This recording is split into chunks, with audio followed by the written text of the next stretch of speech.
My wife said it so casually, like she was asking me to pass the salt. My ex is coming to the housewarming, Nicole said. Be mature about it, or we're done.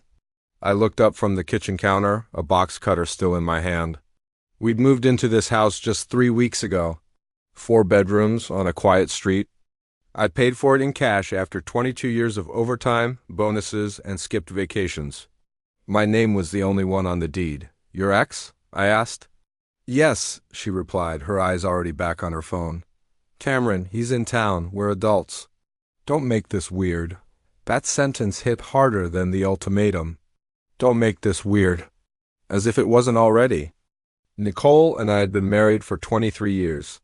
We had 3 kids, a life that looked perfect from the outside. But she'd changed in the last year-longer hours at work, guarding her phone. And that distant politeness that replaces affection when someone's already halfway out the door. When were you planning on telling me? I asked. I just did, she said with a tight smile. So please don't embarrass me. There it was again.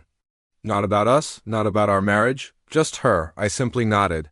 Fine, invite whoever you want. Relief washed over her face. She kissed my cheek and walked away, already texting someone, probably him. That night I didn't sleep a wink. The next morning, while Nicole was at work, I drove to a storage unit across town.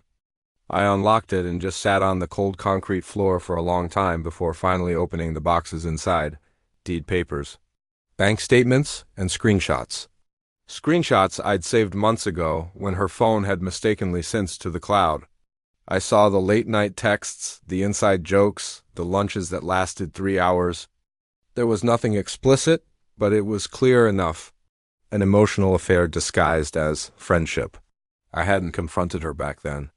Not because I was weak, but because I wanted certainty. Now I had it. I called my lawyer. I need papers drawn up, I said. I'll tell you when to file. The housewarming party was on Saturday. Friday night, my oldest daughter, Hannah, knocked on my bedroom door after Nicole had gone to sleep. Dad, she whispered, her eyes red from crying. I need to tell you something.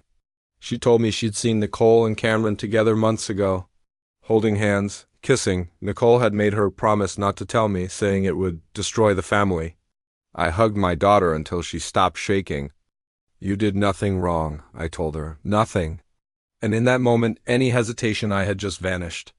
Saturday evening, the house filled with people. Neighbors, co-workers, laughter echoing off the walls I once imagined would hold happy memories, not painful endings. Nicole was glowing. Perfect hair, perfect smile.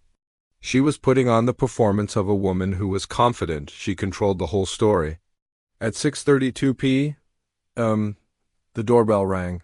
She rushed to answer it, and there he was. Cameron walked in like he belonged there, wearing a designer jacket and an easy grin. He hugged my wife for a second too long, then turned to me. You must be Dorian, he said, extending his hand. I've heard a lot about you. I shook his hand. 5 words slipped out, quiet but steady. I won't be mature about this, his smile faltered. I stepped back and raised my voice just enough for everyone to hear. Everyone, I need your attention for a moment. The room went silent. Nicole stared at me, panic flickering behind her eyes. What are you doing? Clarifying, I said calmly. This man isn't just your ex. He's the person you've been emotionally involved with for months. You invited him into my home and threatened our marriage if I objected. Gasps and whispers filled the room. Nicole shook her head. That's not... I held up my phone. The screen filled with screenshots, dates, messages, proof. You told me to be mature, I continued. So here it is. I'm done. I handed her an envelope. Divorce papers. My lawyer will contact yours on Monday. Her hands trembled as she opened it. You can't do this. The house is mine, I said. Always was. Silence swallowed the room. I looked at Cameron one last time. Good luck, I said. You're welcome to stay. I'm leaving. I walked past the stunned faces, past a marriage that had been dead for longer than I'd admitted, and straight out the front door.